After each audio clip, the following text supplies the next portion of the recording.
काव्या पलकी ने रोक दिया जज साहब को फैसला लेने से और बता दिया काव्या ने जज साहब को सीसीटीवी कैमरे की शौर्य की फुटेज। जी हाँ दोस्तों, कुंडली भाग्य के आने वाले धमाकेदार एपिसोड में जब पलकी कोर्ट में अकेली आ जाएगी और काव्या कोर्ट में सबूत लेकर आ रही होगी, तभी जब जज साहब वकील के सारे सबूतों और गवाहों को देख लेंगे और अपना आखिरी फैसला सुनाते हुए जज साहब कहेंगे कि सारे सबूतों और गवाहों को मद्देनजर रखते हुए यह साबित हो चुका है कि चोरी राजवीर ने ही की थी, इसलिए अब यह अदालत इस नतीजे पर पहुंची है। ये जब जज साहब फैसला सुनाते हुए कहेंगे तभी राजवीर को काफी बड़ा शौक लगेगा और शौर्य और निधि काफी ज्यादा खुश होंगे और राजवीर को अब कोई नहीं बचा सकता। इसके लिए सृष्टि पलकी भी हार मान जाएगी और जज साहब पूरी लाइन कंप्लीट करते हुए कह देंगे कि राजवीर को चोरी और अटेम्प्ट टू मर्डर के इल्जाम में आजीवन कारावास की सजा होगी। तभी उसी वक्त वहाँ पर काव्या कोर्ट के दरवाजे पर सबूत लेकर पहुँच जाएगी और जज साहब आखिरी फैसला सुनाते हुए अपना हथौड़ा मारते मारते रुक जाएंगे और काव्या चिल्लाकर जज साहब को कहेगी, नहीं जज साहब, आपका फैसला गलत है। राजवीर ने कोई चोरी नहीं की है और ना ही अटेम्प्ट टू मर्डर किया है। मेरे भाई राजवीर पर झूठे इल्जाम लगाए गए हैं, मेरे पास इसका सबूत भी है। जिसे सुनकर जज साहब काव्या को कहेंगे, जी आप कौन? तभी काव्या कहेगी, मैं शौर्य की बड़ी बहन हूँ। जिसे सुनकर जज साहब काव्या को कहेंगे कि जी आपको जो कुछ भी कहना है क्या पर कनकरे में आकर कहिए और अगर आपके पास राजवीर को बचाने के लिए सबूत है तो ही आप इधर आगे आइएगा,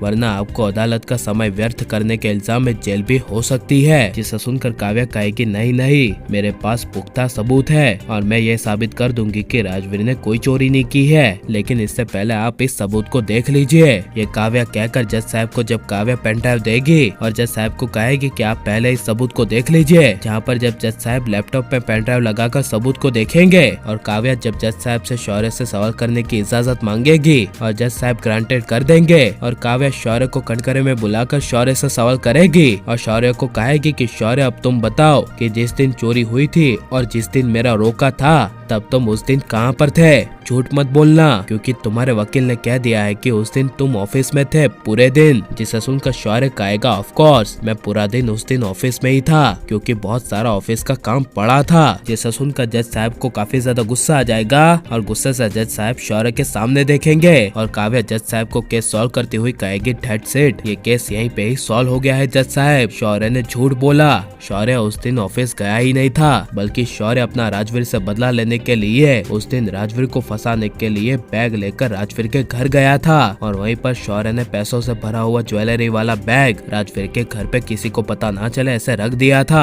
और काव्या जज साहब को कहेगी कि आप देख ही सकते हैं राजवीर के मोहल्ले की सीसीटीवी कैमरे की फुटेज में, जिसमें साफ साफ शौर्य बैग ले जाते हुए राजवीर के घर में दिख रहा है। यह सुनकर शौर्य को अपनी बहन काव्या पर काफी ज्यादा गुस्सा आ जाएगा और शौर्य बीच कोर्ट में काव्या को धमकी देते हुए कहेगा कि काव्या तुमने सही नहीं किया, अपने भाई को ही तुमने आज धोखा दिया है, इसीलिए आज से तुम मेरी कोई बहन नहीं। जिसे सुनकर जब जज साहब राजवीर को बाइज्जत करके शौर्य को उसके किए की सजा देंगे और राजवीर बाइज्जत बरी हो जाएगा, तभी पलकी काफी ज्यादा खुश हो जाएगी। लेकिन काव्या का चेहरा उदास होने की वजह से राजवीर यह केस वापस ले लेगा और शौर्य को कोई भी सजा ना देने का जज साहब से रिक्वेस्ट करेगा। और लेकिन राजवीर को ऐसे शौर्य को बचाना चाहिए क्या नहीं, और काव्या कोर्ट में अपने भाई शौर्य को सजा दिलवा कर सही करेगी क्या नहीं, कैसा हमें कमेंट में जरूर बताएं और आप लाइक शेयर हमारे चैनल को सब्सक्राइब करें।